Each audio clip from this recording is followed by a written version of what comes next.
கை-கண் ஒருங்கிணைப்பை மேம்படுத்துதல். கை-கண் ஒருங்கிணைப்பு என்பது கண்களில் காண்பதை வைத்து கைகளை சரியாக இயக்கும் திறனாகும். இது எழுதுதல், உடை அணிதல், உணவு உண்ணுதல், விளையாட்டு மற்றும் தினசரி செயல்கள் ஆகியவற்றுக்கு மிகவும் முக்கியமானது. வளர்ச்சி தாமதம், ஓட்டிசம் அல்லது சென்சரி சிக்கல்கள் உள்ள குழந்தைகளுக்கு இது கூடுதல் ஆதரவை வழங்கும்.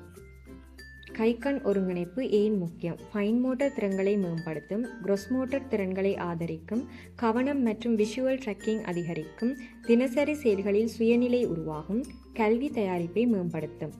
இதில் அடங்கும் முக்கிய திறன்கள்: விஷுவல் ட்ராக்கிங், நகரும் பொருட்களை கண்களால் பின்தொடர்தல், விஷுவல் பெர்செப்ஷன், பார்த்ததை புரிந்து கொள்ளுதல், மோட்டார் பிளானிங், இயக்கங்களை திட்டமிடுதல், டைமிங் அண்ட் கோஆர்டினேஷன், சரியான நேரத்தில் செயல், பைலேட்ரல் கோஆர்டினேஷன், இரண்டு கைகளையும் சேர்த்து பயன்படுத்துதல். கை-கண் ஒருங்கிணைப்பை மேம்படுத்துவதற்கான பயனுள்ள செயற்பாடுகள்: பந்து விளையாட்டுகள், உருட்டுதல், எறிதல், பிடித்தல், நூல் கோர்த்தல், கட்டுதல், குறி விளையாட்டுகள், முன் எழுதும் செயல்கள், புதிர் விளையாட்டு மற்றும் பெக்போர்ட் அண்ட் பிஞ்சிங் டாஸ்க்ஸ்.